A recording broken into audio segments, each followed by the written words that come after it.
আর এই মুহূর্তে যে খবরে নজর রাখবো, জামিন পেলেন কালীঘাটের কাকু ওরফে সুজয় কৃষ্ণ ভদ্র।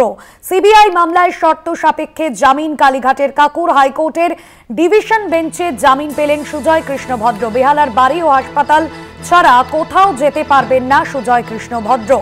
কালীঘাটের কাকু সুজয় কৃষ্ণ ভদ্রের জামিন এবং শর্ত সাপেক্ষে জামিন পেলেন। সিবিআইয়ের করা মামলায় শর্ত সাপেক্ষে জামিন পেলেন কালীঘাটের কাকু। হাইকোর্টের ডিভিশন বেঞ্চে জামিন পেলেন সুজয় কৃষ্ণ ভদ্র। তবে বেহালার বাড়ি এবং হাসপাতাল ছাড়া আর কোথাও যেতে পারবেন না, এমনটাই কিন্তু শর্ত সাপেক্ষে জামিন কালীঘাটের কাকু ওরফে সুজয় কৃষ্ণ ভদ্র। নিয়োগ দুর্নীতি মামলায় গ্রেফতার হয়েছিলেন কালীঘাটের কাকু সুজয় কৃষ্ণ ভদ্র এবং তার বিরুদ্ধে একাধিক অভিযোগ উঠেছিল কেন্দ্রীয় তদন্তকারী সংস্থার হাতে। একাধিক তথ্য উঠে এসেছিল। এবার হাইকোর্টের ডিভিশন বেঞ্চে জামিন পেলেন সুজয় কৃষ্ণ ভদ্র। আপনাদের জানিয়ে রাখবো, সুজয় কৃষ্ণ ভদ্রের জামিন। সিবিআইয়ের করা মামলায় সুজয় কৃষ্ণ ভদ্র জামিন পেলেন এমনটাই জানা যাচ্ছে এবং শর্ত সাপেক্ষে জামিন দিল আদালত। পীযূষ কান্তি নাগ রয়েছেন আমাদের প্রতিনিধি ফোন লাইনে। পীযূষ কান্তি, সিবিআইয়ের মামলায় জামিন পেলেন কালীঘাটের কাকু, কি কি শর্ত সাপেক্ষে জামিন আদালত দিল কালীঘাটের কাকুকে? এর আগে ইডির মামলায় জামিন পেয়েছিলেন সুজয় কৃষ্ণ ভদ্র কালীঘাটের কাকু। এবারে তিনি সিবিআই মামলায় অন্তর্বর্তী জামিন পেলেন। তার শর্ত সাপেক্ষে তাকে জামিন দেওয়া হয়েছে। তিনি চিকিৎসার জন্য বেহালার বাড়ি এবং হাসপাতালের বাইরে কোথাও যেতে পারবেন না। তার এই জামিন মার্চ মাস অবধি বজায় থাকবে বা এই জামিন মামলার শুনানি শেষ না হওয়া পর্যন্ত এই অন্তর্বর্তীকালীন ব্যবস্থার উপর জামিন বজায় থাকবে। এছাড়াও তিনি তাকে সিআরপিএফ পাহারা দেবে, সিবিআই এর নজরদারিতে তিনি থাকবেন। তিনি যে দুটি মোবাইল নাম্বার ব্যবহার করবেন সেই মোবাইল নাম্বার দুটি সিবিআই কে দিয়ে রাখতে হবে। এছাড়াও তার আত্মীয় পরিজন এবং চিকিৎসক ও আইনজীবী ছাড়া তার সঙ্গে কেউ দেখা করতে পারবেন না। তার চিকিৎসা সংক্রান্ত যে রিপোর্ট কলকাতা হাইকোর্টে জমা করেছে, সেই রিপোর্ট থেকে বিচারপতিরা মনে করেছেন তার অবিলম্বে চিকিৎসার প্রয়োজন। তার কারণ দুটি বেসরকারি হাসপাতালের রিপোর্টে উল্লেখ আছে তার 2 থেকে 3টি ব্লকেজ রয়েছে। অর্থাৎ বিচারপতিরা মনে করছে অবিলম্বে তার অস্ত্রোপচারের প্রয়োজন, না হলে তার জীবন সংশয় হতে পারে। এই কারণের জন্যই বিচারপতিরা এই যে সিবিআই এর যে আবেদন ছিল যে 2 দিন সময় দেওয়া হোক, তাকে বিলাসিং হাসপাতালে ফের পরীক্ষা করানো হবে, সেই আবেদন নাকচ করে দিয়ে তার জামিন অন্তর্বর্তীকালীন জামিন মঞ্জুর করেছে। আগামী 20 মার্চ এই মামলার পরবর্তী শুনানি।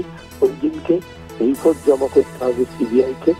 আদালতের নির্দেশ অনুযায়ী তিনি যে শর্ত রয়েছে সেই শর্ত তিনি পালন করছেন কিনা আদালত এই রায় এ বিষয়টি উল্লেখ করছে যে এই শর্ত যদি কোথাও অন্যথা হয় তাহলে সেক্ষেত্রে তার জামিন বাতিল বলে গণ্য হবে। একদমই পীযূষ কান্তি, তবে এর আগে আমরা দেখেছিলাম যে ইডির মামলায় গত ডিসেম্বরে জামিন পেয়েছিলেন কালীঘাটের কাকু সুজয় কৃষ্ণ ভদ্র। তবে সিবিআইয়ের তখনও পর্যন্ত সিবিআইয়ের খাতায় তিনি ছিলেন। সেক্ষেত্রে এবার ইডির মামলায়ও তিনি জামিন পেয়েছেন, এবার সিবিআইয়ের মামলাতেও জামিন পেলেন শর্ত সাপেক্ষে। কোথাও গিয়ে তার উপর যে চাপ ছিল সেটা কি কোথাও গিয়ে স্বস্তি কালীঘাটের কাকুর এই মুহূর্তে? দেখো, স্বস্তি বলতে এটাকে যদি আইনজ্ঞ মহলের মতে বলা যায়, এটা সম্পূর্ণভাবে চিকিৎসা সংক্রান্ত অন্তর্বর্তীকালীন জামিন। তিনি কিন্তু এখন রেগুলার জামিন কিন্তু এখনো পাননি।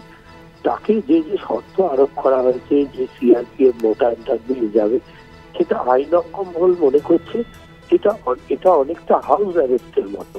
অর্থাৎ সুজয় কৃষ্ণ শুধু চিকিৎসার জন্যই কিন্তু জামিন পেয়েছেন, এটা কিন্তু আদালত রায় তার পর্যবেক্ষণে পরিষ্কার জানিয়ে দিয়েছে।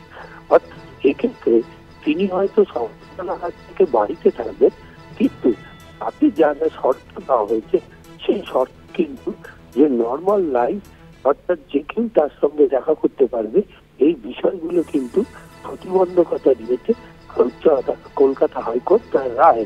ফলে এটা এই জামিন তিনি হয়তো সংশোধনাগার থেকে বাড়িতে আসবেন, বেহালার বাড়িতে থাকবেন, সেখান থেকে হাসপাতালে যাবেন এবং তার চিকিৎসার পর কি রিপোর্ট হলো সেটাও কিন্তু আদালতে জমা করতে হবে।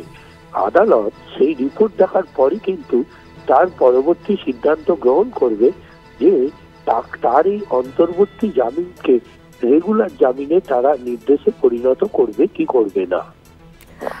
একদমই ধন্যবাদ জানাবো পীযূষ কান্তি। পীযূষ কান্তি নাগ ছিলেন আমাদের প্রতিনিধি ফোন লাইনে। সিবিআই মামলায় সুজয় কৃষ্ণ ভদ্রের অন্তর্বর্তীকালীন জামিন মঞ্জুর, তবে বেশ কিছু শর্ত দেওয়া হচ্ছে আদালতের তরফে। সিবিআই নজরদারিতে থাকতে হবে সুজয় কৃষ্ণ ভদ্রকে, বেহালার বাড়ি এবং হাসপাতাল ছাড়া অন্য কোথাও যেতে পারবেন না কালীঘাটের কাকু। অন্যদিকে দুটি মোবাইল ফোন নম্বরও সিবিআইকে দিয়ে রাখতে হবে এবং সিআরপিএফ মোতায়েন থাকবে। পরিবার, চিকিৎসক, আইনজীবী ছাড়া দেখা করতে পারবেন না কারোর সঙ্গে। পরবর্তী শুনানি রয়েছে 20শে মার্চ, এমনটাই নির্দেশ দিয়েছেন বিচারপতি অরিজিৎ বন্দ্যোপাধ্যায় এবং বিচারপতি অপূর্ব সিনহা রায়ের ডিভিশন বেঞ্চ। কলকাতা হাইকোর্টের ডিভিশন বেঞ্চে জামিন সুজয় কৃষ্ণ ভদ্রের। এর আগে ডিসেম্বরে, অর্থাৎ গত বছর ডিসেম্বরে 6ই ডিসেম্বর ইডির করা মামলায় জামিন পেয়েছিলেন সুজয় কৃষ্ণ ভদ্র, তবে তখনও পর্যন্ত কিন্তু সিবিআইয়ের খাতায় তিনি নথিভুক্ত ছিলেন। অবশেষে সিবিআইয়ের করা মামলায় অন্তর্বর্তীকালীন জামিন পেলেন কালীঘাটের কাকু। এর আগে ইডির মামলায় জামিন পেলেও সিবিআইয়ের খাতাতে তার নাম ছিল, যেমনটা একাধিক অভিযোগ উঠেছিল।